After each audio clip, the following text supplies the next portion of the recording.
It's interesting that you mentioned decentralization because a lot of people go into the blockchain for different reasons. Maybe they want the public ledger, maybe they want the immutability, but it sounds like the decentralized nature of blockchain is the very reason that Naoris is built on that, because you need to not have that single point of failure. Can you speak a little more on why you've been building on the blockchain for so long?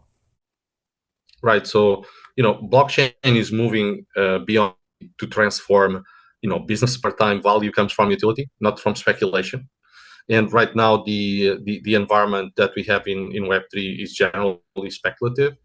There is a big transition, I believe, right now in this cycle towards real world use cases and use cases that don't just fit within the bubble of blockchain. So in our case, one of the biggest mandates that we had from former NATO leaders was actually to create a blockchain backbone that could be used, between nation states. That will increase the resiliency of interoperable systems. So, for example, if a country gets, a system in a country gets hijacked, and say a smart city environment, like for example a water treatment plant, gets the wrong mixture, it can lead to that. It could be a terrorist attack, for example. Normally, there would be no kind of like immune system present. So, for example, another country, say if this happened in Italy, in Ireland, there would be no capability to deal with this instantly. There would be probably kind of like some research about this, and maybe 6 months after the attack was done, there would be some kind of post-mortem analysis, and then maybe there would be some upgrades across the board. But if all these systems are actually connected under a decentralized cyber-physical resilience mesh, which is what Naoris Protocol creates, automatically that intelligence about the risk and what's happening pretty much in a live setting is going to enable another city, for example, in a different country that is not even connected to the same network, but it is connected to the chain, to be instantly protected against this sort of threat and hardened, right? So it's a completely different way of how you think about risk.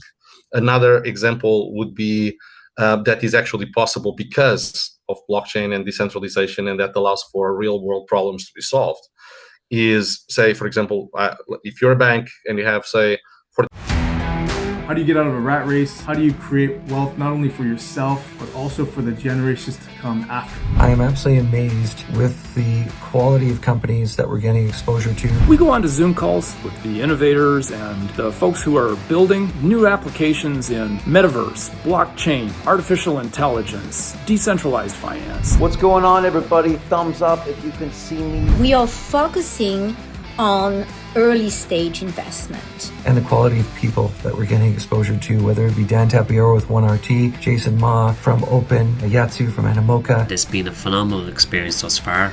It has far exceeded my expectations. We are focusing on cutting edge technologies. I view it now as the best investment I've ever made. The upside, I view, is unlimited. And as a retail investor, I would never get this exposure anywhere else outside of Investment Club. See you in the Investment Club. 30 million clients, they're both your biggest source of wealth, and they're also your biggest source of risk, because people are clicking on malicious links, maybe putting their credentials on websites. And under Naoris Protocol, all those people can actually be an army that are not just defending the bank, but are defending each other from their pockets. Right? And if one of the applications on your phone is tampered with, then the bank and the other people are not going to agree under the consensus that we have created, decentralized proof security, that we have created under the leadership of former NATO leaders, that they're not going to agree that that is in a trusted state. Therefore, you will not be able to make a transaction. So it opens, if you think about this, it's extremely powerful principle. It opens a whole new avenue of utility and use cases for blockchain-backed validations that don't just get limited by making transactions of cryptocurrency or signing a smart contract. It will be actually about validating that systems, applications, data processes, data streams are actually in a trusted state as they operate. The same thing for AIs and AI models. Say, for example, right now, talking very simply about, for example, OpenAI, if you go to ChatGPT and ask a question, you have no idea that the answer you're getting is actually to the question you asked. You don't know if that was changed in transit or modified. You don't know if your question actually got to the server in the same way. You don't know if the answer was modified before you got it. You don't know if the model is in a trusted state or not when you operate it. You don't know if it has been tampered with or if it has been hacked. You don't know if the source of data has been tampered by an external government to change your opinion. You don't know if it's coming from a trusted service in a trusted server, and if the data has been changed in transit, right? You don't know if the model was in a trusted state as it trained. So these are all immense challenges that actually countries, just aligned with our advisors, as you said, and also team members that are nation state leaders and defense leaders are very aware. The objective to generate trust is probably the most important area, and Web3, in my view, needs to be the backbone of infrastructure. Trust is at the baseline of this in general for all sorts of use cases in society. Right. There is 2030 objectives that most countries have, and all of them include advanced objectives like quantum cryptography or post-quantum cryptography and assurance and security, decentralized security, trusted or sovereign AI systems, etc. I'm not sure if you're aware, but NVIDIA just last week announced that they were going to pivot from actually making chips in order to start operating in the sovereign and trusted AI space. So that is something that is very, very close to us, and that we're working very, very closely with countries, and that we have the capability to do. And that's one of the byproducts of Naoris Protocol utility, to create this kind of unhackable, always on infrastructure. It's fascinating that NVIDIA decided to pivot.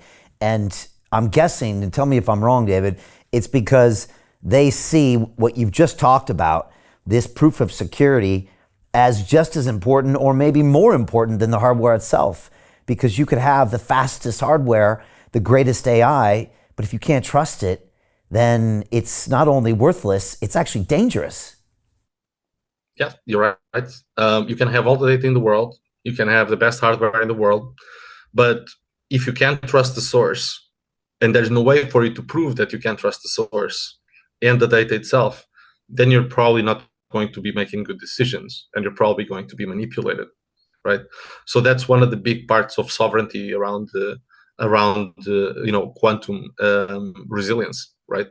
That's where there is an opportunity that appears that wasn't there, to actually tamper with all that is supposed to be real. And as you know, we get most of our information in first, second, or third hand through our mobile devices, be it laptops or phones or etc. So reality is what we receive, is not necessarily what is sent or created. Now we are creating a way to prove that actually reality was created in a trusted place by a trusted party, and it's received in a trusted way. And this changes everything. And you call this DepoSec, this decentralized proof of security. That's one of your creations. Is that right? That's correct. So DepoSec is the decentralized proof of security consensus mechanism that's backed by post-quantum fingerprints and post-quantum transactions on chain. It's all about you having trust over the truth that you're looking at. I would say, it doesn't matter how many times I talk about such topics with people that are in these highly critical spaces. This is the only future. Like, decentralized security is the only viable future. Otherwise, we're just going to continue to have more and more risk and more complexity. That's just going to become more and more expensive and lead to more and more risks and more opportunities for entry points, etc. So the need for decentralized security is so obvious. It's like asking if we need the internet back in 1990. It's not an option. It's evolution, just like quantum cryptography and post-quantum and quantum supremacy is inevitable, right? It's like death. It's going to happen. So we just need to be ready for it. Hey, I know investing in crypto is scary. It takes a real leap of faith because there are so many scams, rug pulls, and bad actors out there. It's a dangerous business, which is why 95% of people lose all their money. Well, that's why I created the London Real Investment Club, so you can access the hottest deals on the planet and use the crypto bull market to create the generational wealth that you deserve. Join my team of over 100 people from around the world that are making millions of dollars behind the scenes investing in blockchain, AI, Web3 games, DeFi, Bitcoin, and more. Don't miss out. Click the link below to book a call with one of my team now. But hurry, this bull market will end soon. I know investing crypto can be scary. That's why you gotta join the investment club. Pull the trigger. Let's do this.